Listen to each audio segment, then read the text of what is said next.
India की defence acquisition council को क्या एकदम पड़ी है कि 52,000 करोड़ इंडियन रुपए की मंजूरी दे दी है दिफाई मंसूबों के लिए। 50 अरब डॉलर के करीब ये रकम है जो गुज़िश्ता साल की पाक भारत जंग में पाकिस्तान से शिकस्त के बाद इन्होंने अपनी चीजें परचेज करने के लिए या प्रोड्यूस करने के लिए अपनी आर्म्ड फोर्सेस को दी है। इतना शोर मैंने इस 52,000 करोड़ की अप्रूवल के बाद भारत की मीडिया में देखा है, गोदी मीडिया पे। मतलब इसमें एक भी सिंगल चीज ऐसी नहीं है जिसके बारे में कहा जाए कि ओ हो अच्छा भारत ने ये ले लिया है, भारत के पास अब ये चीज भी आ गई। कोई ऐसी चीज नहीं है।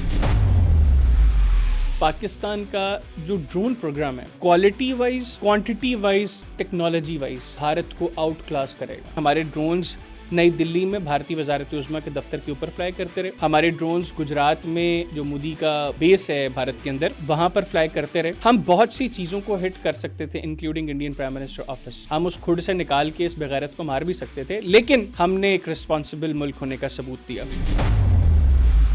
Active protection system for tanks खरीदा है, ये जिसके लिए मनसूबाबंदी की गई है और इतने पैसे रखे गए हैं। अब तो दुनिया को पता है कि टैंक्स तो ऑब्सोलीट होते जा रहे हैं। ये वो स्पेंडिंग है, गरीब भारतीयों का वो पैसा जिसको ये अगर बेहतर तरीके से यूटिलाइज करें तो भारतीय दिफा को मजबूत बना सकते हैं।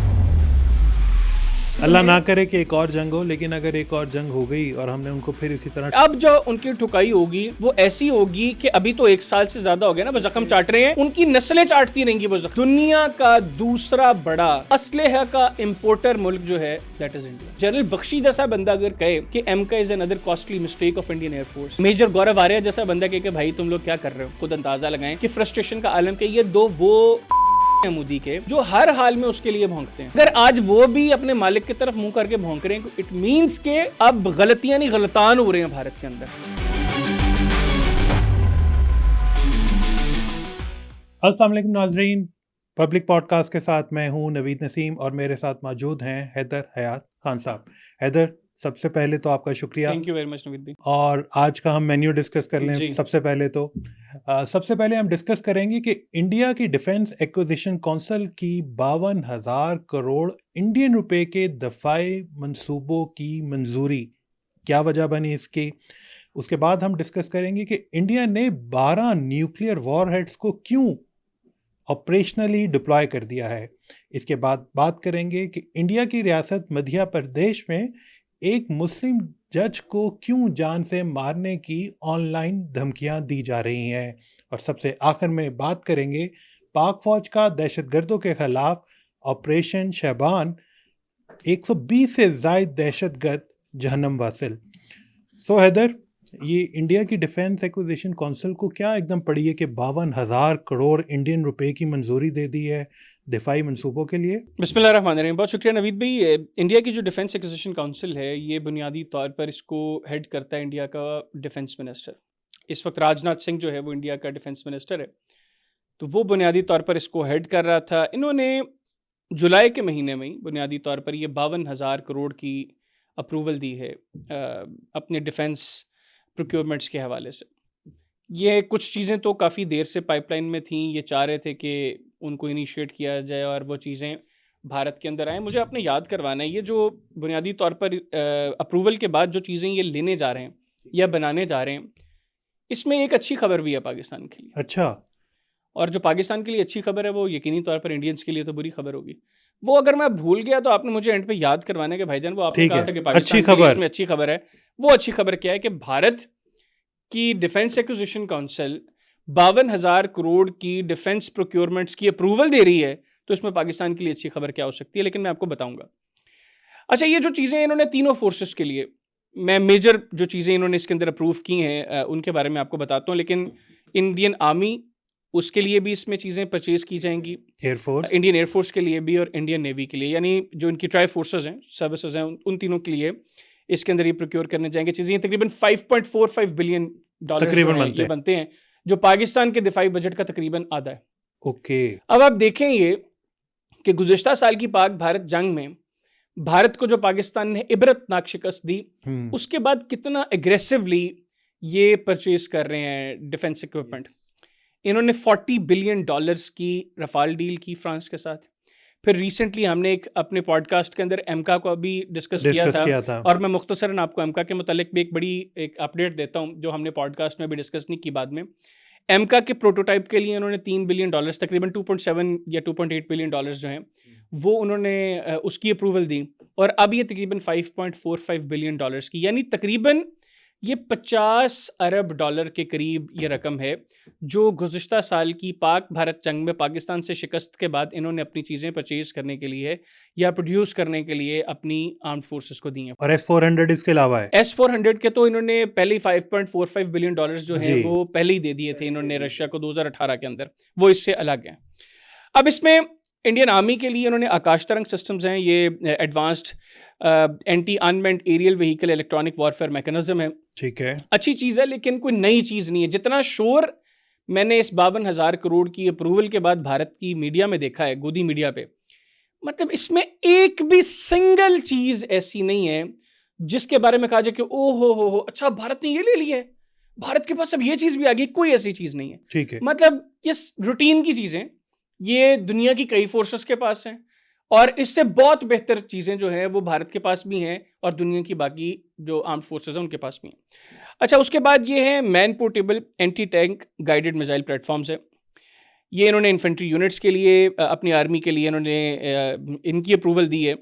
अच्छा, इसमें ये कहते हैं, जो मैंने समझा है, मैं चूँकि इन इक्विपमेंट्स को तो बहुत बारीकी से नहीं समझता, लेकिन जितनी मेरी अंडरस्टैंडिंग है, जो मैंने इंडियन एक्सपर्ट्स को सुना, ये कहते हैं कि बुनियादी तौर पे जो टैंक है इसकी बॉडी बहुत ज़्यादा मजबूत होती है। इसका वो हिस्सा जो निस्बतन कमज़ोर होता है वो उसका अपर डेक होता है। ठीक है, तो उसको जो है ये टारगेट करने की सलाहियत रखता है।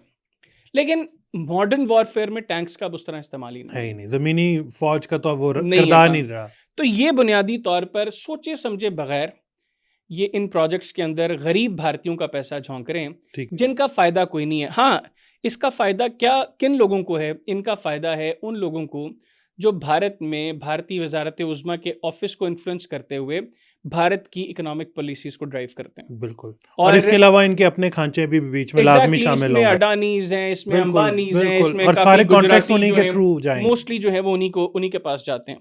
अच्छा, इसके अलावा कामिकाज़ी ड्रोन्स जो हैं, ये टैक्टिकल लोइटरिंग म्यूनिशन है meant for close range precision strikes. अच्छा, ड्रोन से मुतल्लिक नवीद भी, मैंने गुज़िश्ता साल जब पाक भारत जंग का आगाज़ हुआ, 6 अप्रैल की रात भारत ने बुज़दिलाना कार्रवाई की, हमारे सिविलियंस को शहीद किया।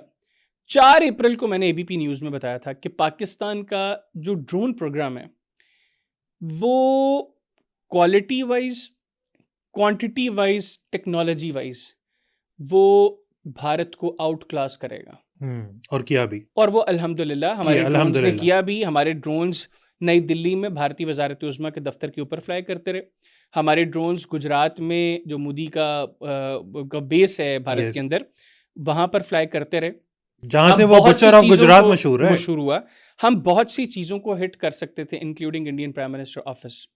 हम उस खुद से निकाल के इस बेगैरत को मार भी सकते थे, लेकिन हमने एक रिस्पॉन्सिबल मुल्क होने का सबूत दिया।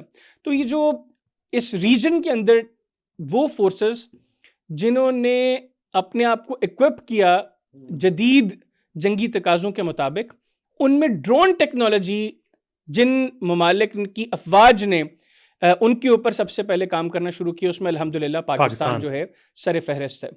और इस वक्त हम वो ड्रोन्स जो खुद बना रहे हैं, और हमारा एक दोस्त इस्लामी ममालिक तुर्किया, जिसकी ड्रोन टेक्नोलॉजी दुनिया में मानी हुई है, तुर्किया के साथ मिलके अभी हम कुछ ऐसे ड्रोन्स पर काम कर रहे हैं जिनके बारे में कुछ चीज़ें तो अभी आ चुकी हैं, और वो ऐसी टेक्नोलॉजी है जो अभी तक किसी भी फौज के पास वो ड्रोन टेक्नोलॉजी नहीं है। और उसमें तुर्किया अकेला काम नहीं कर रहा, पाकिस्तान तुर्किया के साथ मिलकर काम कर रहा है। और आने वाले दिनों में इंशाल्लाह हम आपको ये खबर सुनाएंगे कि उन ड्रोन्स की एक प्रोडक्शन फैसिलिटी पाकिस्तान में भी ऑपरेशनल होगी इंशाल्लाह। फिर चाइना के साथ मिलकर हम जो है वो ड्रोन्स के ऊपर काफ़ी काम कर रहे हैं। तो ये जो कामिकाज़ी ड्रोन्स के हवाले से इन्होंने अपना बजट रखा है, ये ठीक है, दुनिया में मुख्तलिफ ममालिक के पास हैं, ये बहुत लेट इसके ऊपर काम शुरू कर रहे हैं, लेकिन भारत का जो ड्रोन प्रोग्राम है वो ज़्यादा बेस करता है दूसरों के ऊपर। इनके पास अपनी ऐसी फैसिलिटीज़ नहीं है जहाँ पे ये उस पाए के ड्रोन्स बना सकें जिनके बाद ये हमारे साथ मुकाबला करने का सलाहियत नहीं है। सलाहियत नहीं है। उसके बाद ये very short range air defence systems हैं built for front line deployment. ये बुनियादी तौर पर बहुत ज़्यादा इनकी रेंज नहीं होती, ये भी कोई नई चीज़ नहीं है। देखिए वो एयर से एयर टू पाकिस्तानी जहाज़ों को तो मार नहीं सके, ठीक है? अब वो कोशिश करेंगे कि ज़मीन से उनको हाँ, तो ये बनाया बुनियादी जा तौर पर सके। जो मेरी अप्रोच है कि इसमें ये वो थ्रेट्स जो छोटे थ्रेट्स हैं हाँ, उनको टारगेट करने के लिए इन्होंने ये very short range air defence systems जो हैं ये बनाए हैं। अच्छा, और बात मीडियम रेंज भी हैं। मीडियम रेंज भी हैं। इंडियन नेवी की बात करें उसमें ये मल्टी इन्फ्लुएंस ग्राउंड माइंस हैं।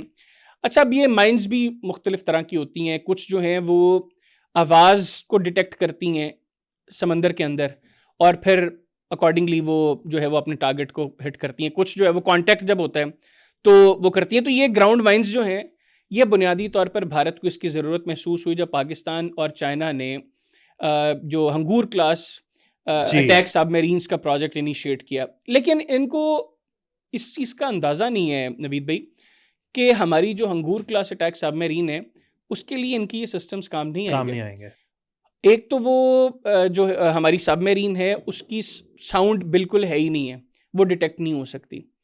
फिर हमारी फ्लीट बहुत बड़ी है, तो भारतीय नेवी इस वक्त ठीक ठाक परेशान है। हमने एक पॉडकास्ट में जिक्र भी किया कि हम अपने चीज़ों को प्रोटेक्ट करने के लिए क्वाइट पॉसिबल मुस्तकबिल करीब में 1971 के बाद एक मरतबा फिर हम बे फिर ऑफ बंगाल में हमने लास्ट में मेरा अपनी ख्याल हंगूर को हंगूर बहुत क्लास डिस्कस सबमरीन्स जो किया हैं, है। हाँ जी, उनको डिप्लॉय भी करें। तो भारतीय नेवी अब ये समझ रही है कि ये टू वे थ्रेट होगा हमारी नेवी के लिए।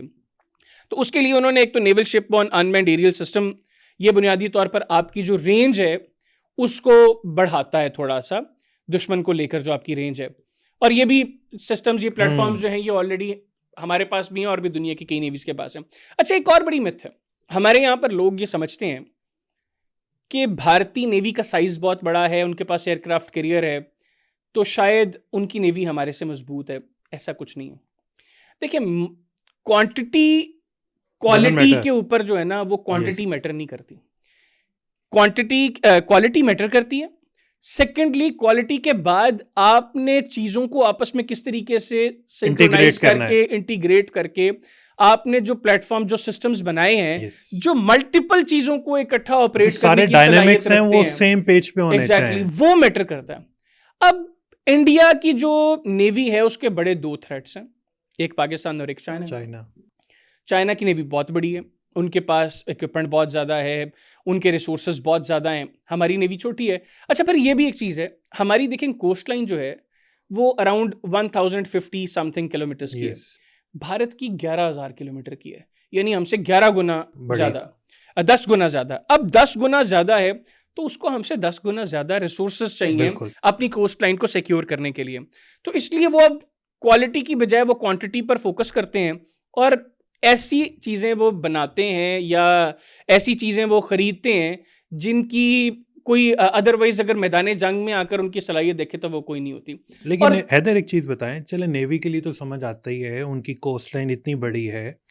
आप मुझे ये बताएंगे जो उन्होंने active protection system for tanks खरीदा है, ये जिसके लिए मनसूबाबंदी की गई है और इतने पैसे रखे गए हैं, अब तो दुनिया को पता है कि टैंक्स तो ऑब्सोलीट होते जा रहे हैं और हमने रिसेंटली देख भी लिया, सारी मिसाइलों की, जहाज़ों की जंग थी, तो why they are spending so much money on tanks? मैंने बताया ना कि ये ब्लाइंड स्पेंडिंग है इनकी, ये वो स्पेंडिंग है गरीब भारतीयों का वो पैसा जिसको ये अगर बेहतर तरीके से यूटिलाइज करें तो भारतीय दिफा को मजबूत बना सकते हैं, लेकिन ब्लाइंड स्पेंडिंग है इनको। ये इनकी हर जो डिफेंस डील है उसमें खांचे पकड़े गए हैं, किक पैक्स का मामला थे उसके अंदर। अच्छा, इनकी नेवी से मुतालिक जो मैं आपको बता रहा था, ये जो एक मिथ है, पाकिस्तान की नेवी अल्हम्दुलिल्लाह टेक्नोलॉजी वाइज भारतीय नेवी से बहुत एडवांस्ड है। और यही रीजन है कि हमारी नेवी का गलबा डे वन से 1960s में जब हमने फर्स्ट जो है वो सबमरीन ली थी, तब से लेके आज तक हमारी नेवी की डोमिनेंस रही है भारतीय नेवी पर। वो साइज में बिल्कुल बड़े हैं हमसे, लेकिन हमारे लोगों ने जिस तरीके से अपनी नेवी के मामलात को तरतीब दिया है, भारतीय नेवी हमारी नेवी का मुकाबला करने की सलाहियत नहीं रखती। अब देखिए, इंडियन नेवी, आप ये स्पेंडिंग जो कर रहे हैं इतनी इन चीज़ों पर, आप इंटीग्रेट करें अपनी फोर्सेस को। जितने शर्मनाक हादसात भारतीय नेवी के साथ हुए हैं, यानी सबमरीन खड़ी है, खड़ी खड़ी सबमरीन डूब गई है, सबमरीन्स आपस में टकरा गई हैं, शिप्स आपस में जो है वो खड़े खड़े जो है वो टकरा गए हैं, या आपस में इनकी चीजें, इनका कोई तालमेल ही नहीं है। और पाकिस्तान की नेवी अल्हम्दुलिल्लाह इस तरह का कोई हादसा तारीख में, अल्हम्दुलिल्लाह अल्लाह ताला का बड़ा शुक्र है कि पाकिस्तान की नेवी का। फिर आप गुज़िश्ता चंद बरसों की बात करें, देखें 4 सबमरीन्स तो हमने इनकी पकड़ के इनको वापस दी हैं। 4 सबमरीन्स जो ये अपने तौर पे बड़े बहादुर बने थे, बड़े फन्ने खान बने थे, सबमरीन्स लेकर जब हमारी तरफ आए तो हमने 4 डिटेक्ट करके, दुनिया की तारीख में ऐसा कोई वाकया नहीं है, 4 हमने पकड़ के इनको कहा कि यार बगैरत के बच्चों को वापस लेके जाओ, नहीं तो हमें हमारे से तबाह बर्बाद करवा लोगे, हमें पता नहीं है। हमने उनको बता दिया ना। और 2025 की जंग में भी जिस वक्त पहलगाम का वाकया हुआ था, सबसे पहली फोर्स जो डिप्लॉय हो गई थी वो पाकिस्तान की नेवी थी पानियों में, और भारतीय नेवी को पता था कि उनकी एक एक हरकत के ऊपर हमारी नजर है, इसलिए उन्होंने कुछ नहीं किया। अच्छा, कमिंग बैक टू ये डिफेंस एक्विजिशन काउंसिल, तो जो एक अच्छी चीज इसमें मुझे लगी है वो प्रोपल्शन टेस्टिंग फैसिलिटी है। ये डेडिकेटेड लैंड बेस्ड सेंटर है, build to test and evaluate future electric propulsion systems. अच्छा, इसमें ये एक अच्छी चीज है, लेकिन इलेक्ट्रिक प्रोपल्शन का टाइम खत्म हो चुका है, ऑब्सोलीट हो चुकी हैं चीजें, क्योंकि इसमें साउंड ज्यादा है, ये डिटेक्ट जल्दी हो जाती हैं। तो अब दुनिया नई टेक्नोलॉजी की तरफ चल रही है, जिस तरह हम लोगों ने हंगूर क्लास अटैक सबमरीन्स के केस में किया। तो उस एतबार से देखें तो ये टेक्नोलॉजी का फायदा कोई नहीं है, ये कर लें काम उसके ऊपर, जब ये करके आएंगे तो समंदर बुर्द होंगे। जो हम लोगों ने INS कुकरी के साथ किया था या किरपान के साथ किया था, वही हम इनके साथ करेंगे। अब आज इंडियन एयरफोर्स, ये fixed wing high altitude pseudo satellites, ये बुनियादी तौर पर इनका प्लान है कि कोई 20 या 40 किलोमीटर की हाइट पे, यार ख्याल 20 किलोमीटर की हाइट पे एक ड्रोन की तरह की सैटेलाइट होगी, ठीक है, जो लाइट वेट होगी, 20 किलोमीटर हाइट पर वो रहेगी। फॉर मंथ्स इनका प्लान है कि वो महीनों तक वहां पर रहे, रेगुलर सर्विलेंस के लिए, रेगुलर सर्विलेंस के लिए। वो इनकी नेवी भी इस्तेमाल करेगी, इनकी एयरफोर्स भी इस्तेमाल करेगी, इनकी आर्मी भी इस्तेमाल कर सकती है, क्योंकि अब तो ये जितनी ड्रोन फैसिलिटीज हैं वो हर मुल्क की फौज जो है वो 20 किलोमीटर पे तो हम बड़े आराम से उनको ठा कर देंगे, एग्जैक्टली कर देंगे। लेकिन ये इनका प्लान ये है कि ये फॉर मंथ्स ये फ्लाई कर सके, सर्विलेंस कर सके। ये बेसिकली अटैक के लिए नहीं है, ये सर्विलेंस के लिए ये सैटेलाइट्स जो हैं ये प्लान कर रहे हैं। ये सैटेलाइट्स नहीं, सूडो सैटेलाइट्स हैं।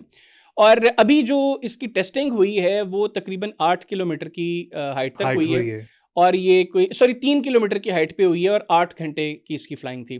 लेकिन इनका प्लान है कि इसकी फ्लाइंग जो है वो फॉर मंथ्स हो, और एटलीस्ट 20 किलोमीटर्स की हाइट तक जो है ये। अच्छा, ये जो सैटेलाइट्स हैं ये पाकिस्तान के पास भी हैं, और they can fly up to 75 kilometres.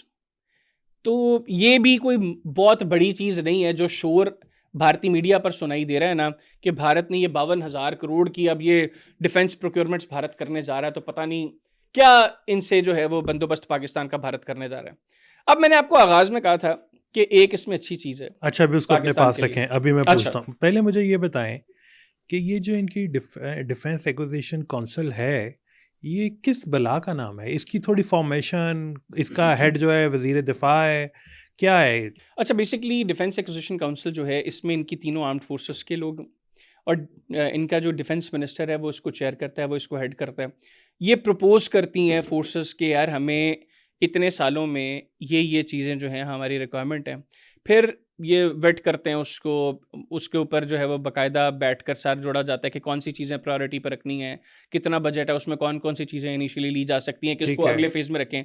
तो इस तरह ये मिलकर फिर फैसला करते हैं। ये जो 52,000 करोड़ के हवाले से बात है, उसमें कह रहे हैं कि ये चीज़ें बहुत ज़्यादा देर डिस्कस नहीं हुई। उनकी आर्म्ड फोर्सेस जो थी वो बहुत एग्रेसिव थी इस हवाले से कि बस फौरी तौर पे हमें ये चीज़ें चाहिए, कुछ ला दो। और उसमें जो इंडियन डिफेंस एक्सपर्ट्स हैं उनका ये कहना है कि इसमें मेजॉरिटी चीज़ें जो लेने का फैसला किया गया है या बनाने का फैसला किया गया है, ये वो थी जहां पर लूप होल्स रहे उनके गुज़िश्ता साल की पाक भारत जंग में। ठीक है, मैंने आपको ड्रोन्स का तो बिल्कुल बताया भी। फिर लेकिन ये टैंक्स इतने सारे खरीदी जा रहे हैं, उनके लिए चीजें खरीद रहे हैं, तो वो तो हमने। अच्छा देखिए, टेक्नोलॉजी लेना तो कोई मसला नहीं है, लेकिन आपको वो टेक्नोलॉजी लेनी चाहिए जो आगे फ्यूचर वॉर्स में जिनका काम हो। जिस तरह अभी एक अप्रोच ये है कि जो अभी तक की जंगें हैं इनमें एयर फोर्सेस का बहुत ज़्यादा कलीदी किरदार है। पहले ग्राउंड फोर्सेस थी ना, जब आपकी फोर्सेस जो है वो ग्राउंड ऑपरेशंस करती थी, एक मुल्क की फौज जो है वो दूसरे मुल्क के अंदर दाखिल हो गई, तो उसमें अब ये वाली चीज़ें ख़त्म होती जा रही खत्म हैं। होती गुज़िश्ता जा साल की जंग में एयर फोर्सेस का बड़ा कलीदी हाँ किरदार था। मुस्तकबिल की जंगों में कह रहे हैं कि मिसाइल्स का बड़ा रोल होगा, और पाकिस्तान ने जो अपनी रॉकेट फोर्स बनाई है, पाकिस्तान इसके ऊपर बहुत बेहतरीन अंदाज में काम कर रहा है। हमने फतह 1 और फतह 2 के तो जलवे दिखा दिए थे इनको, फतह 3 और फतह 4 भी हमारे कामयाब टेस्ट हो चुके हैं, फतह 5 भी हमारा अल्हम्दुलिल्लाह कामयाब टेस्ट हो चुका यस है, और फतह 5 की रेंज जो है that is up to 1000 kilometres. हम इससे आगे भी जाना चाहें, हमारे लिए प्रॉब्लम नहीं है। बिल्कुल ठीक तो है। जो मुस्तकबिल की जंगें हैं उनमें ये जो स्पेंडिंग भारत कर रहा है, इनका थोड़ा बहुत जरूर किरदार रहेगा, ये नहीं कि बिल्कुल खत्म हो जाएगा, लेकिन इतनी स्पेंडिंग का इनके ऊपर फायदा नहीं अच्छा है। मुझे ये बताएं कि ये जो इतनी स्पेंडिंग की जा रही है, इसमें जो उनके हाल ही में तैनात हुए हैं army chief plus chief of defence forces, chief of defence staff उनके, हाँ जी, चीफ ऑफ डिफेंस स्टाफ, मुझे लगता है उनकी ख्वाहिशात भी इसमें शामिल हैं कि डेफिनेटली। वो होता है ना, एक नया एसएचओ आता है, वो कहता है कि मुझे नफरी भी दे दो, 4 गाड़ियां भी दे दो, इतनी गने भी दे अच्छा नहीं, दो। लेकिन इसके अंदर मैं समझता हूँ कि ये चीजें कुछ अर्सा पहले से चल रही थी, उनकी इनपुट भी इसमें 100% शामिल होगी, क्योंकि देखिए ना, हाँ आपके इदारे का एक नया सरबराह है, बिल्कुल है। उसने अपने तरीके से प्लान किया कि मैंने चीज़ों को किस तरीके से एग्जीक्यूट करना है, उसकी अपनी प्लानिंग होती है, तो उसकी इनपुट ज़रूर इसमें शामिल होगी। लेकिन ज़्यादातर चीज़ें वो हैं जो गुज़श्ता साल की जंग के बाद भारत सोच रहा था कि यहाँ यहाँ पर हम लोगों ने मार ज़्यादा खाई है, इन इन चीज़ों पे हमें थोड़ा सा ज़्यादा फोकस करने की ज़रूरत है। लेकिन भारत ये नहीं सोच रहा कि पाकिस्तान ने गुज़श्ता साल की जंग में अपनी सलाहियतों का 10-15% इनके ऊपर वाजे किया था, बाकी चीज़ें हमारी अल्हम्दुलिल्लाह बास्केट में पड़ी रही हैं। अब हम उससे और आगे का सोच रहे हैं, और आगे की चीज़ें बना चुके हैं, ला चुके हैं, खुद बना चुके हैं इंडिजिनसली। चलें, तो ये चीज़ें जो अल्लाह हैं, ना करे कि एक और जंग हो, लेकिन अगर एक और जंग हो गई और हमने उनको फिर इसी तरह ठोका, नहीं नहीं, अब तो हम इस तरह नहीं ठोकेंगे, ये मैं इससे आपको आगे यहाँ पे जाके काट, अब जो उनकी ठुकाई होगी वो ऐसी होगी कि अभी तो 1 साल से ज्यादा हो गया ना वो वैसे जख्म चाट रहे हैं, उनकी नस्लें चाटती रहेंगी वो जख्म, वैसे ये हाल करेंगे हैदर इंशाल्लाह आपकी इस बात मुल्क सही में। है, लेकिन मुझे वहाँ के जो इंडियन लोग हैं ना, उन पे थोड़ा तरस आता है कि बेशक इसके कि वो इतने पैसे उन पे खर्चे हैं, वो पाकिस्तान से आप हारने के देखें, बाद 82 वो जंग के करोड़ ऊपर 50 बनाए जा रहे लाख हैं। भारतीय वो हैं जो गवर्नमेंट के राशन के ऊपर जिंदगी गुजार रहे यस, हैं। 82 करोड़ 50 लाख, पाकिस्तान की आबादी को 3 गुना कर 3 दो, गुना उससे भी कर दो। ज्यादा। 72 करोड़ भारतीय ऐसे हैं जिनके पास वॉशरूम की बेसिक फैसिलिटी नहीं है, ये आलम है। फिर ग्लोबली भारत की क्या रेपुटेशन है, वो तो फिर किसी पॉडकास्ट में मैं वो आपको फिर बताऊंगा करेंगे। कि ये जो बड़ा जिक्र करते हैं ना, और हमारे लोग भी बड़ा ना इसको, कुछ हमारे भी दोस्त हैं जो कंपैरिजन में आके बातें बड़ी करते हैं। यार आलम ये है, मैं आपको मुख्तसरन बता देता हूँ, दुनिया में इस वक्त सबसे ज्यादा शेंजन वीजा की रिजेक्शन इंडियंस की है, इंडियंस की है। यूएस F1 वीजा की रिजेक्शन इंडियंस की है, कनाडा के रिजेक्शन वीज़ा जो है इनकी परसेंटेज वो 74% रिजेक्शन इस वक्त हो रही है। ऑस्ट्रेलिया में इस वक्त इनका जो वीज़ा है उसकी प्रोसेसिंग टाइम दुनिया में सबसे ज़्यादा किसी मुल्क के लिए, तो वो इंडिया के इंडिया लिए के है। लिए। तो ये आलम है, दुनिया रिजेक्ट कर रही है इंडियंस को, दुनिया इनको एक्सेप्ट करने को तैयार नहीं है। नो डाउट भारत को एक बड़ी मार्केट होने की वजह से कुछ एज है। अब मैं आ जाता हूँ वापस, जो मैंने आपको आगाज़ में कहा कि खुशखबरी। पाकिस्तानियों के लिए इसमें एक अच्छी जी। चीज़, देखिए पाकिस्तानियों के लिए इसमें अच्छी चीज़ ये है कि ये जो 52,000 करोड़ इन्होंने अप्रूव किया ना, इसमें उन्होंने कहा कि हम 95% चीज़ें भारत में बनाएंगे। चलें ठीक है। चलें बाहर से कुछ चीज़ लेके आएंगे, उसकी थोड़ी सी क्वालिटी भी होगी। हाँ अब जो चीज़ें भारत में बनेंगी, आप उससे किस क्वालिटी की तवक्को करते हैं? तो ये मैं समझता हूँ कि पहले तो ब्लाइंड स्पेंडिंग, इन्होंने पुरानी चीज़ें, वो चीज़ें जो दुनिया में अब मुख्तलिफ अफवाज उनसे बहुत आगे जा चुकी हैं, ये पीछे आके वो चीज़ें ख़रीद रहे हैं। दूसरा ये कि अब वो बनाएंगे खुद, इनकी अपनी जो प्रोडक्शन है उसमें वो क्या इनकी हालत है, जो हमारे इंडियन व्यूवर्स हैं बड़े आके हमारे कमेंट्स में आके हमें बातें भी करते हैं, मैं उनसे सिर्फ इतना कहूँगा कि आप अपने तेजस का हाल देख लें। 1980s में आपने शुरू किया, तकरीबन 40 साल से ज़्यादा उस प्रोजेक्ट को शुरू किए हुए हैं, 7 इंजन्स के साथ आपके 32 या 36 जहाज़ तैयार हैं जिनमें इंजन 7 थे, 3-4 आप तबाह करवा चुके हैं, और 40-42 साल की तपस्या के बाद आपके तेजस ग्राउंड होकर खड़े हैं, वो चल नहीं सकते। एमका का हमने जिक्र किया था, एमका के लिए इन्होंने फिर तेजस के लिए इन्होंने जो जनरल इलेक्ट्रिक से इन्होंने F404 इंजन्स लिए थे, इसके लिए इन्होंने F414 इंजन्स की उनके साथ डील की। अब जनरल इलेक्ट्रिक्स ने इंजन की प्राइस 3 टाइम्स कर दी है। अच्छा। तो भारतीय इसके ऊपर भी बड़े अपसेट हैं कि यार हम खुद तो इस काबिल नहीं है कि इंजन बना लें। अगर बनाएंगे तो अगले 10-12 साल हमें इसको तैयार करने में, एक बड़े अच्छे जहाज़ को तैयार करने में लग जाएंगे 10-12 साल। मैं नहीं कहता कि नहीं करेंगे, चलें ठीक है 10-12 साल में ये तैयार कर लेंगे। तो 10-12 साल यार, दुनिया तो आज कान की तरफ चली गई है, हाँ तुर्किया जी। कान 6th जनरेशन जहाज़ों की बातें हो रही हैं। तो आप 10-12 साल के बाद अगर 5th जनरेशन जहाज़ तैयार कर लोगे तो तो कौन वो सा वो तीर किस मारेंगे? मकसद के लिए होगा? वो दोबारा सिर्फ आपका नंबर बढ़ जाएगा कि आपकी फोर्स के पास है। जब आएगा तो अल्हम्दुलिल्लाह हमारा फिर हर शाहीन जो है वो एमएम आलम की तरह एक-एक शाहीन हमारे 5-5 6-6 इंडियन जहाज गिराएगा इंशाल्लाह। चलें, आगे चलें। ये इंडिया ने 12 न्यूक्लियर वॉरहेड्स को क्यों ऑपरेशनली डिप्लॉय कर दिया है? इसकी क्या रीज़न है? खौफ है उनको? खौफ है बुनियादी तौर पर। देखें 2 चीज़ें, एक तो सिप्री की रिपोर्ट आई, स्टॉकहोम हुँ, इंटरनेशनल पीस रिसर्च इंस्टीट्यूट जो है, उसकी ये जो रिपोर्ट आई उसमें एक तो उसने ये बताया पाकिस्तान और भारत के हवाले से कि पाकिस्तान के जो न्यूक्लियर वॉरहेड्स हैं वो अभी भी 170 हैं। ठीक है। भारत के गुज़िश्ता साल 180 थे, अब अब 190 190 हो चुके हैं, यानी जी। 10 वॉरहेड्स जो हैं उसका इसमें इजाफा हुआ है। दूसरा उन्होंने कहा कि for the first time India जो है वो अपने न्यूक्लियर वॉरहेड्स 12 उनको डिप्लॉय करने जा रहा है ड्यूरिंग पीस टाइम। ठीक है। ये एक स्ट्रेटेजिक शिफ्ट है भारत की जो न्यूक्लियर पॉलिसी है जो उनका उसके खौफ ज़ाहिर अंदर, करता है। जो उनका खौफ जाहिर करता है। अच्छा, अब बुनियादी तौर पे इंडिया ने जो डीमिटेड पोस्चर है वो ही रहा है भारत का। उसमें क्या है कि आपके जो डिलीवरी सिस्टम्स हैं और आपके वॉरहेड्स ये इकट्ठे रखे ही नहीं जाते, ठीक है। वो सेपरेटली रखे जाते हैं। फिर जिस वक्त जरूरत पड़े उनको उस वक्त जो कंबाइन है कर लिया उनको जाता किया है। जाए। अब इन्होंने 12 जो वॉरहेड्स हैं वो इन्होंने डिप्लॉय करने का फैसला किया पीस टाइम में, जो क्लियरली इंडिकेट करता है कि किस कदर खौफ है इनको। एक तो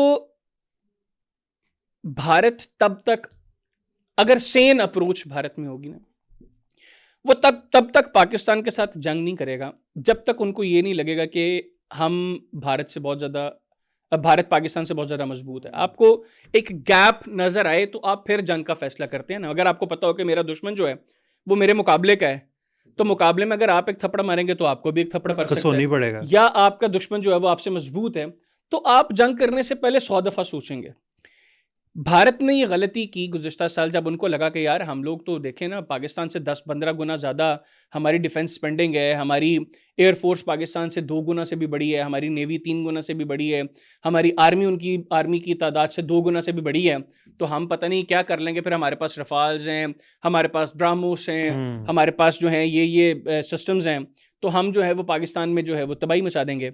लेकिन रिजल्ट ये निकला कि 4 दिनों की जंग में दुनिया ये कहती है कि पाकिस्तान ने वो कर दिखाया जिसकी तवक्को किसी को नहीं थी, और उसके बाद ग्लोबल स्टैचर पाकिस्तान का बढ़ा। फिर 10 तारीख को महज 4 घंटे की जंग में पाकिस्तान ने अपने से कई गुना बड़े दुश्मन को घुटनों पर लाकर बिठा दिया, और फिर उसने तरले मिन्नतें दुनिया से की कि पाकिस्तान से हमारी, ये मैं बचा बात लो, नहीं कर बचा रही, ये लो। दुनिया ये बात कर रही है। तो उसके बाद अब खौफ है भारत के अंदर। दूसरा, यही जो सिप्री की रिपोर्ट है जो ये बता रही है कि Bharat 12 nuclear warheads peace time में डिप्लॉय करने जा रहे हैं, वो ये कह रही है कि 2021 से 2025 के दरमियान भारत दुनिया का सेकंड लार्जेस्ट आर्म्स इंपोर्टर है। पूरी दुनिया, मतलब ये बात करते हैं जी कि हम खुद पता नहीं क्या क्या कुछ बना रहे हैं, और 4 सालों ये में 5 सालों में ये सिप्री की रिपोर्ट कहती है कि दुनिया का दूसरा बड़ा असलहा का इंपोर्टर मुल्क जो है दैट इज इंडिया। और मेजर असलहा ये पाकिस्तान से कहते हैं जी कि हमने जो गुज़िश्ता साल की जंग थी ना, that was not India versus Pakistan, it was India versus Pakistan, China and Turkey, क्योंकि टर्किश ड्रोन्स भी थे, हाँ, चाइनीज टेक्नोलॉजी भी थी पाकिस्तान के पास, और पाकिस्तान खुद अपनी टेक्नोलॉजी और अपने उनके लोगों पास के भी साथ। तो सारे तो इस्राएली भाई ड्रोन्स थे। बात ये है कि तुम्हारे पास ड्रोन्स इजरायली और हाँ अमेरिकन थे, जी, तुम्हारे पास जहाज रूसी और फ्रांसीसी थे, फ्रांसीसी थे। तुम्हारे पास जो दूसरा असलहा था वो भी तुमने मगरिब से और S-400 रूस से जो रशियन थे। खरीदा हुआ था। यस। तो ये बुनियादी तौर पर एक और अटेम्प्ट थी जाहिल भारतीयों को मजीद फुद्दू बनाने की कि भाई देखो हम तो अकेले पाकिस्तान से लड़ ही नहीं रहे थे, क्योंकि हर इंडियन कह रहा था ना कि भाई और $90 बिलियन तुम्हारा बजट है, $10 अरब उनका बजट है, उन्होंने तुम्हें ऐसा क्लास का फेंटा लगाया है कि तुम लोग मुंह उठाने के लायक नहीं रहे। तो ये फिर तसल्लियाँ, "ओ नहीं, नहीं भाई, ये तो इंडिया के पाकिस्तान के खिलाफ नहीं थी, ये चाइना के खिलाफ भी थी।" अब ये Stockholm international peace research institute जो है ये कह रहा है कि सबसे ज़्यादा असलहा भारत ने इस पैच में रशिया से ख़रीदा, और अब जो नया असलहा ये ख़रीद रहे हैं, अगली डील्स जिनमें कुछ ये ड्रोन्स भी ख़रीद रहे हैं अमेरिका से, ये फ्रांस, इज़राइल और अमेरिका, ये इन तीनों ममालिक से भी ठीक ठाक असलहा ख़रीद रहे हैं। अब ये हो गई सेकंड लार्जेस्ट ये आर्म इम्पोर्टर है। फिर ये अपने दिफाई बजट के अंदर भी इजाफा करते जा रहे हैं। एक तो ये बजट है ना जो अप्रूव करते हैं, फिर अगले साल के मुकम्मल होने से पहले ही उस बजट के अंदर इजाफा भी कर देते हैं। मैंने आपको एक पॉडकास्ट में बताया था कि इनका जो अप्रूव्ड बजट है, ये उसके अलावा 10-15 अरब डॉलर्स रखते हैं अपनी प्रॉक्सीज़ के लिए, जो ये टीटीपी को देते हैं, जो ये जमातुल अहरार को देते हैं, जो ये बीएलए को देते हैं, जो ये अब अफ़गान तालिबान को दे रहे हैं। तो ये जो इनका डिफेंस बजट है, इसके अंदर भी ये इजाफा करते जा रहे हैं। सेकेंडली, ये वो चीज़ें परचेज़ कर रहे हैं जिसके ऊपर भारती भी आज सवाल करें, यानी जनरल बख्शी जैसा बंदा अगर कहे कि AMCA is another costly mistake of Indian air force, और मेजर गौरव आर्या जैसा बंदा कहे कि भाई तुम लोग क्या कर रहे हो, तो अब खुद अंदाज़ा लगाएं कि फ्रस्ट्रेशन का आलम के ये दो वो कुत्ते हैं मोदी के जो हर हाल में उसके लिए भौंकते हैं। लेकिन यहाँ अगर आज वो भी अपने मालिक की तरफ मुंह करके भौंक रहे हैं, इट मीन्स के अब गलतियां नहीं गलतान हो रहे हैं भारत के अंदर, और ये चीजें सेन इंडियंस अब डिस्कस कर रहे हैं। प्रवीण सानी साहब सालों से लगे हुए हैं कि भाई चेंज योर अप्रोच। अगर तुम्हें लगता है तुम साइज में बड़े हो, इट डजंट मैटर।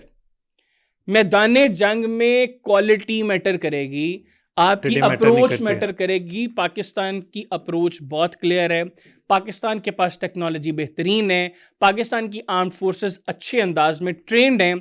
आप हर जगह लैक करते हो, सिर्फ एक एज है आपको कि आपके पास रिसोर्सेज ज़्यादा हैं, आप उनकी यूटिलाइजेशन भी ठीक से नहीं करते। तो ये जो वजूहात हैं, ये सिपरी की रिपोर्ट में ये जो इनके 12 वॉरहेड्स की डिप्लॉयमेंट के बारे में बात है, ये इंडिकेट कर रहा है कि अब उनकी अपनी पॉलिसी में अगर तब्दीली है, इस तब्दीली की वजह वो खौफ है जो इनको अंदाज़ा है कि हमारी आर्म्ड फोर्सेस इस काबिल नहीं है। मुस्तकबिल में अगर पाकिस्तान और भारत के दरमियान जंग हो तो ये हमारे वॉरहेड्स जो पीस टाइम पे डिप्लॉयड हैं, तो ये हम बुनियादी तौर पर इससे पाकिस्तान को खौफजदा करेंगे। देखो भाई, हमारे तो 12 न्यूक्लियर वॉरहेड्स हमने डिप्लॉय किए हैं, तो पाकिस्तान से डर जाए। पाकिस्तान की तो नो फर्स्ट यूज की पॉलिसी है ही नहीं, हमें तो जब लगा हम भून देंगे, और एक एक शहर भुनेंगे हम। अंडमान निकोबार तक, इधर से शुरू होंगे, अंडमान निकोबार तक, एक कोने से दूसरे कोने तक तबाही मचाते हुए जाएंगे, और हमें खौफ नहीं है इस चीज़ का। अल्लाह का बड़ा करम है इस चीज़ का कि हमारी कौम इस हवाले से अल्लाह ना करे वो वक्त है, अल्लाह ना करे वो वक्त, लेकिन देखें, अल्लाह ना करे वो वक्त है, बिल्कुल ठीक बात है। हम खुद पीस लवर्स हैं, इसीलिए गुज़िश्ता साल हमारे पास मौका था ना, हम इनकी फिजाइया पूरी तहस कर देते, हम बेड़ा गर्क कर देते इनका। हमने 4 घंटों में इनकी जो रिक्वेस्ट थी अमेरिका के थ्रू, हमने उसको इसीलिए माना कि हम मैच्योर मुल्क हैं। बिल्कुल, हम चाहते हैं खित्ता तरक्की करे। खित्ते में तरक्की तभी होगी अगर मिलकर बैठकर बातचीत होगी, इश्यूज को हम टेबल पर रिजॉल्व करेंगे। अगर अप्रोच घटिया रहेगी कि पाकिस्तान के खिलाफ ही नैरेटिव रखना है, पाकिस्तान फॉल्स फ्लैग ऑपरेशंस करके पाकिस्तान के ऊपर जो है वो इल्ज़ाम लगाना है, और फिर उसको इंतखाबात में कैश करना है, अपनी पब्लिक को उस नहज पर लेकर जाना है कि वो भी कहें जी के पाकिस्तान के साथ बात नहीं करनी, तो भाई फिर हम तो तुम्हें जूती की नोक पे नहीं लिखते। हमें अपनी आर्म्ड फोर्सेस का, अपने लोगों का पता है। यहाँ पे फिर हमारी सिर्फ आर्म्ड फोर्सेस तो भारत का मुकाबला नहीं करेंगी ना, एक एक पाकिस्तानी अपनी आर्म्ड फोर्सेस के साथ कंधे से कंधा मिलाकर इनका बेड़ा गर्क करेगा। और उसमें अगर अल्लाह ना करे नौबत आई, तो एक कोने से लेकर दूसरे कोने तक हमारे मिसाइल भी इनको मार करने की सलाहियत रखते हैं, वो इनको पता है। और ज़रूरत पड़ी तो ये फिर 12 है या 120 है या 180 है या 1800 है, वो फिर मैटर नहीं करता। अच्छा, चलें आगे चलें। ये इंडियन रियासत मध्य प्रदेश में एक मुस्लिम खातून को ऑनलाइन थ्रेट किया जा रहा है कि हम आप जान से मार देंगे। ये बड़ा सेकुलर इंडिया होने का दावेदार है मोदी भी और पूरी बीजेपी। ये क्या चक्कर क्या है? ये भाईजान बुनियादी तौर पर मध्य प्रदेश की एक एडिशनल डिस्ट्रिक्ट एंड सेशन जज हैं तबस्सुम खान, जो मुसलमान हैं, और उनको ये धमकियां दी जा रही हैं कि हम तुम्हारा रेप कर देंगे, हम तुम्हें कत्ल कर देंगे। और क्यों? 2022 में एक वाकया पेश आया जिसमें एक मुसलमान की मॉब लिंचिंग हुई। एक नज़ीर अहमद नामी 50 साल नौजवान मर्द था, इंडियन था, जो मवेशियों को कैरी कर रहा था एक ट्रांसपोर्ट व्हीकल पे।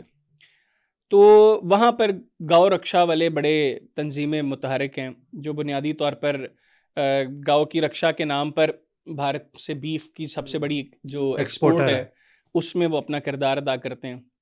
तो उन्होंने डंडे और लाठियाँ और गन्स को जो है वो सामने लाकर उन्होंने उस व्हीकल को रोका। उन्होंने नज़ीर अहमद को भी गाड़ी से नीचे खींचा और उसके साथ जो 2 मुलाजिम जो ड्राइवर होगा और एक उसका हेल्पर होगा उनको भी निकाला और वहाँ पर उनको मारना शुरू किया। इतना मारा कि नज़ीर अहमद जो है वो उस हादसे में उसका इंतकाल हो गया। मॉब ने उसको मारा, मॉब लिंचिंग बुनियादी तौर पर हुई। अब उस केस में 14 मुल्जिमान जो थे वो अरेस्ट हुए और उन 14 मुल्जिमान को मध्य प्रदेश की अदालत ने, ये तबस्सुम खान की कोर्ट ने उम्र कैद की सजा सुना दी।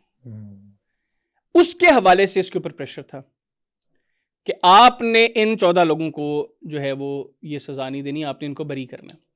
और भारत के अंदर ये जो प्रेशर है, ये आप ये ना समझें कि कोई वहां का बदमाश उठ के ये प्रेशर डाल रहा है, ये वहां की हुकूमत प्रेशर डाल रही है। ये लोग अभी जो डिस्ट्रिक्ट एंड सेशन जज की कोर्ट से जिनका जो फैसला हुआ है, आप देखिएगा आगे जाके इन लोगों की सजाएं माफ हो जाएंगी। वो जो तो इन्होंने हमने मादी में भी देखा है एक्सप्रेस के वाकये में जो कुछ किया इन्होंने, बिल्कुल। उसके बाद जो मालेगांव ब्लास्ट केस की कल्प्रिट जो थी उसको तो बीजेपी ने टिकट देकर दिल्ली से लोकसभा का मेंबर बना दिया, प्रज्ञा सिंह ठाकुर, जिसके ऊपर मालेगांव ब्लास्ट की मरकजी मुलजिम थी। साबित हो गया था कि ये उसकी कल्प्रिट है, लेकिन इंडियन जुडिशरी का आलम ये है कि साबित होने के बाद उसको बाइज्जत उस केस से बरी किया और वो बीजेपी की टिकट पर लोकसभा की मेंबर भी बनी। तो ये भी जो 14 लोग हैं ये आगे जाके ये बाहर निकल आएंगे, क्योंकि भारत में मुसलमान के ऊपर तशद्दुद करना, मुसलमान को मारना, मुसलमान खातून के चलते उसके चेहरे से उसका निकाब खींच लेना, कोई ज़ईफ़ शख्स जा रहा है उसकी दाढ़ी खींचना, मॉब इकट्ठा होके अपनी मर्जी से उनको मार दे, ये जुर्म मैटर ही नहीं करते वहाँ की अथॉरिटीज़ के लिए। लेकिन आप एक चीज़ देखें ना कि ये मुस्लिम जज खातून जो है, इनको क्यों नहीं रियासत या जो उनकी अपनी रियासती हुकूमत है वो ही प्रोटेक्शन फ्राहम नहीं क्योंकि कर रही? जो ऑनलाइन उनको थ्रेट कर रहे हैं, आप उनको पकड़े। क्योंकि रियासती हुकूमत बुनियादी तौर पर उन लोगों की सरपरस्ती करती है जो ये मॉब लिंचर्स हैं, जिनको ये सजा सुनाई गई है। आपकी स्टेट पॉलिसी है कि मुसलमानों को तशद्दुद का निशाना बनाओ और मुसलमानों के अंदर डिवाइड क्रिएट करो, क्रिश्चियंस के ऊपर जुल्म करो, पारसीज के ऊपर जुल्म करो, सिखों को उनकी पहचान ना। तो जब आपकी स्टेट पॉलिसी है, फिर अभी तो आरएसएस काम कर रही है ये घर वापसी मुहिम के, जी तुम लोग दोबारा सारे हिंदू बनो अगर भारत में रहना है, यानी अपना मजहब तब्दील करो। उसके लिए वो प्रेशर डालते हैं, जुल्म करते हैं कि शायद ये दबाव में आके ये कर लें, पाकिस्तान चले जाओ, ये धमकियां। मतलब ये तो कोई भी भारत में ऐसा मुसलमान नहीं होगा जिसको जिंदगी में कभी ना कभी ये ताना दिया हो कि जाओ तुम पाकिस्तान दफा हो जाओ। आप ये देख लेना 2022 की जो मॉब लिंचिंग थी, जिसमें मेरे ख्याल है हजारों मुसलमानों को शहीद किया गया था वहां पे, उसकी कोई इंक्वायरी नहीं हुई। 2002 की जी। लेकिन 2002 ऑनवर्ड्स ये पूरा पैटर्न है। खासतौर पे 2014 से लेके अभी हम 2026 में हैं, भारत में मॉब लिंचिंग के बेतहाशा वाकयात हुए और इन बेतहाशा वाकयात के अंदर सजाएं नहीं सुनाई गई लोगों को, बावजूद इसके कि उनकी वीडियोस में वो क्लियर था कि कौन है मारने वाले, लेकिन उनको नहीं मारा गया।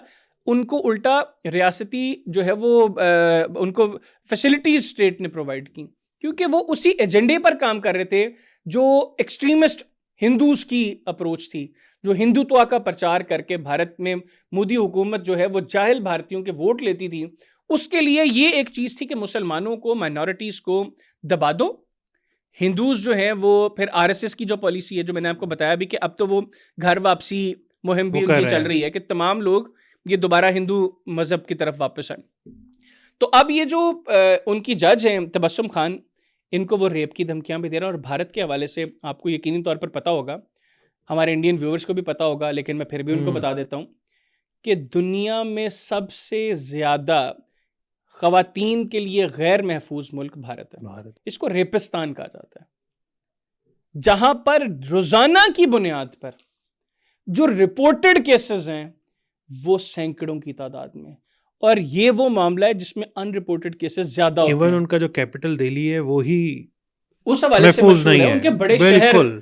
और रेप का वो मामला है जिसमें मल्टीपल रीजंस की वजह से मेजॉरिटी केसेस रिपोर्ट ही नहीं होते। तो जो रिपोर्टेड केसेस हैं उनकी बुनियाद पर यह चीज़ सामने आई है कि भारत मुसलमानों के लिए सबसे गैर महफूज मुल्क है। इवन कई ममालिक ने, जिस वक्त वो भारत में उनका कोई सिटीजन जो है वो ट्रैवल करता है, तो जो उनको वहाँ पे गाइडलाइंस दी जाती हैं उनमें कहा जाता है कि ख़वातीन ने अकेले ट्रैवल नहीं करना, इतने बजे के बाद आप लोगों ने ट्रैवल नहीं करना, क्योंकि ये ग्लोबली अब ये चीज़ पता है सबको कि ये रेपिस्तान है। ये हिंदुस्तान जो है ये बुनियादी तौर पर रेपिस्तान है, ख़वातीन के लिए सबसे गैर महफूज है, और फिर अबव ऑल माइनॉरिटीज़ के लिए सबसे ज़्यादा गैर महफूज है। तो ये जो तबस्सुम खान है, आपको हो सकता है आने वाले दिनों में कोई खबर मिले कि इनको रेप करके मार दिया गया है, अल्लाह ना। और अगर ऐसा होगा तो उसके ऊपर कोई एक्शन नहीं होगा। ये 14 जो मुल्ज़मान हैं जिनको उन्होंने उम्र कैद की सजा सुनाई है, ये भी आगे चल के बरी हो जाएंगे। और अल्लाह ना करे अगर तबस्सुम खान साहिबा के साथ भी इस तरह का कोई जुर्म होता है, कोई जुल्म होता है उनके ऊपर, उनके कल्प्रिट्स को भी सजाएं नहीं मिलेंगी। ये मैं आपको, हाँ, ये गवर्नमेंट अगर तब्दील हो जाती है तो आपको अप्रोच में एक स्लाइट शिफ्ट दिखाई देगा, ज्यादा शिफ्ट फिर भी नहीं। ये नहीं आप कांग्रेस से ये तवक्को ना करें कि अगर कभी कांग्रेस इक़्तिदार में आएगी तो वहां पर मुसलमानों के लिए या दीगर माइनॉरिटीज के लिए चीजें बहुत अच्छी हो जाएंगी। लेकिन ये तो यकीनी है कि इससे हालात बहुत बेहतर हो जाए। इसकी निस्बत हालात बेहतर चले, अल्लाह मियां वहाँ के मुसलमानों को इस जुल्मों से तमाम महफूज तमाम पूरी लोगों को, दुनिया हम तो में सबके लिए दुआ करते हैं, हिंदूज जो हैं, मुसलमान हैं, हैं, क्रिश्चियंस हैं, सिख हैं, सब जो है पूरी दुनिया में जहां जहां पर जिस जिस मजहब के लोग हैं वो सेफ रहें। चलें एंड पे चलते हैं। ये पाक फौज का जो दहशतगर्दों के खिलाफ ऑपरेशन शबान जारी है, इसमें 120 से ज़ायद तो जहन्नम वासिल हो चुके हैं, क्या अपडेट्स हैं इस पे? अच्छा, मैं यहाँ पे चाहूँगा कि हम वो क्लिप भी यहाँ पे सबसे पहले दिखाएं जो गुज़िश्ता हफ्ते का हमारा पॉडकास्ट था। उसमें मैंने ये कहा था कि जब हम अगली दफ़ा बैठेंगे तो ये नंबर 90 से ज़्यादा होगा, क्योंकि अप्रोच क्लियर है। एक का बदला एक से नहीं लिया जाएगा, एक का बदला कम से कम 10 से लिया जाएगा। पाकिस्तान की लीडरशिप बिल्कुल क्लियर है कि किसी भी ऐसे एलिमेंट को जो पाकिस्तान में फसाद बर्पा करने की कोशिश करे, दहशतगर्दी करे, हमारे सिविलियंस को शहीद किया जाए, हमारी आर्म्ड फोर्सेस के लोगों को शहीद किया जाए, एक का बदला 10 से लिया जाएगा। और अब वो पॉलिसी नहीं होगी कि नहीं नहीं चले ठीक है यार एक मौका और दे दें, बहुत मौके दे दिए, अब जब तक बाज नहीं आएंगे तब तक किसी मौके की गुंजाइश नहीं। ज़ियारत के अंदर जो एक अफसोसनाक वाकया हुआ, हमारे 9 पुलिस एहलकार जो है उसमें शहीद हुए और 15 दहशतगर्दों को जहन्नुम हासिल किया गया। एक तो इस चीज को जहन में रखें कि ये 15 पे सिलसिला खत्म नहीं होगा, ठीक है। आने वाले दिनों में एग्रेसिवली हिट किया जाएगा इंडियन प्रॉक्सीज को, either they are in Pakistan और इन अफगानिस्तान, ठीक, एग्रेसिवली हिट किया जाएगा। और 9 हमारे जवान शहीद हुए हैं, आप नंबर जहन में रख लें। आने वाले दिनों में जब हम दोबारा काउंटिंग करेंगे तो कम से कम 90 दहशतगर्द जहन्नुम हासिल करेंगे। 15 हो गए, मजीद अब 75 जो है वो कम से कम 75 जहन्नुम हासिल होंगे। 5 जुलाई से अभी तक जो बलूचिस्तान के अंदर हमारा स्पेसिफिक ऑपरेशन, अच्छा इसमें जो कुछ खैबर पख्तूनख्वा में हुआ है या उससे पहले जो कुछ अफगानिस्तान के अंदर हुआ है, ये वो नंबर नहीं शामिल नहीं है, ये सिर्फ बलूचिस्तान की कार्रवाई। तो बलूचिस्तान के अंदर इस वक्त हमारी फोर्सेस जो हैं वो बहुत एग्रेसिवली हिट कर रही हैं इनको। हम पहले भी बहुत सी जगहों पर हमारे पास इंटेलिजेंस होती है कि यहाँ पर दहशतगर्द मौजूद हैं, लेकिन ये दहशतगर्द इस कदर बुज़दिल हैं कि ये दहशतगर्दी के वाक़यात करने के बाद ये चले जाते हैं सिविलियंस के पास, ये उनको as a shield, protection shield जो है ये ह्यूमन शील्ड यूज़ करते हैं। तो उसमें बहुत से मामलात ऐसे होते हैं कि जहाँ पे हमें इंतज़ार करना पड़ता है। तो ये जो ऑपरेशंस हैं ये इंटेलिजेंस बेस्ड ऑपरेशंस तो हैं, लेकिन इसमें इस चीज़ का ख़ास ख्याल रखा जा रहा है कि इसमें जो है वो कोलेट्रल डैमेज ना हो, सिविलियंस इसका निशाना ना बने, जो दहशतगर्द है सिर्फ उसको वासिल जहन्नुम किया जाए। और इस वक्त तक भारत की जो प्रॉक्सीज़ हैं, जो फितनल हिंदुस्तान के दहशतगर्द हैं, वो अल्हम्दुलिल्लाह हमने 90 का था, हमारी आर्म्ड फोर्सेस ने 120 से ज़ायद जो हैं उनको वासिल जहन्नुम कर दिया है। ये सिलसिला जारी रहेगा। और अब जो एक अप्रोच है, पहले क्या होता था, ऑपरेशन किया, चीज़ें बेहतर होगी, ऑपरेशन ख़त्म हो जाता था। अब एक अप्रोच जो बड़ी क्लियरली सामने आई है वो ये है कि आखिरी दहशतगर्द को जहन्नुम वासिल करने तक ये ऑपरेशन जारी रहेगा। और इंशाल्लाह आने वाले दिनों में ये जो 120 हैं, ये 120 से ज़्यादा नंबर भी हमारे पास होंगे। हम मज़ीद जो दहशतगर्द हैं वहाँ पे उनको इंशाल्लाह हमारी फोर्सेस कामयाबी से एलिमिनेट कर रही हैं और कुर्बानियाँ भी दे रही हैं।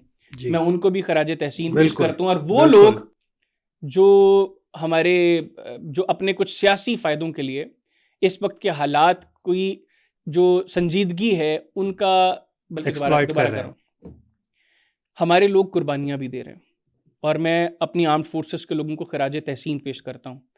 और वो लोग जो इन हालात के अंदर भी वो ज़बान बोल रहे हैं जिसमें इस मुल्क के अंदर हालात मज़ीद ख़राब होने का ख़दशा है, बड़े समझदार लोग, मैं अभी नाम नहीं ले रहा, बड़े समझदार लोग जिनकी पब्लिक के अंदर जो है वो बड़ी से है, वो लोग हमारी आर्म्ड फोर्सेस के शहदा से मुतल्लिक जिस अंदाज में वो गुफ्तगू कर रहे हैं, मेरा ख्याल है कि उनको शर्म आनी चाहिए, उनको अपने अल्फाज पर गौर करना चाहिए, उनको कौम से माफ़ी मांगनी चाहिए, उनको शहदा से माफ़ी मांगनी चाहिए, शहदा के ख़ानदानों से माफ़ी मांगनी चाहिए। क्योंकि अगर वो अपने घरों में आज भी महफूज हैं तो उसकी बड़ी वजह यह है कि ये हमारे लोग फोर्सेस हैं। जो जिनके पास बहुत ज़्यादा वसाइल नहीं है, वो हमारी अल्लाह ताला ने उनको ये जो काम दिया है हमारी हिफाजत का, वो उसको बड़ी बेहतरीन अंदाज में अंजाम दे रहे हैं। बेशक, तो बेशक। वो लोग, वो ज़बानें जो ये सब कुछ कर रही हैं, उनको थोड़ा सा लिहाज करना चाहिए, शर्म करनी चाहिए और कौम से और शहदा के ख़ानदानों से माफ़ी मांगनी चाहिए। चलें, आज के लिए इतना ही हैदर। बहुत बहुत शुक्रिया। Thank you. पब्लिक पॉडकास्ट से इजाज़त दीजिए। अल्लाह हाफ़िज़।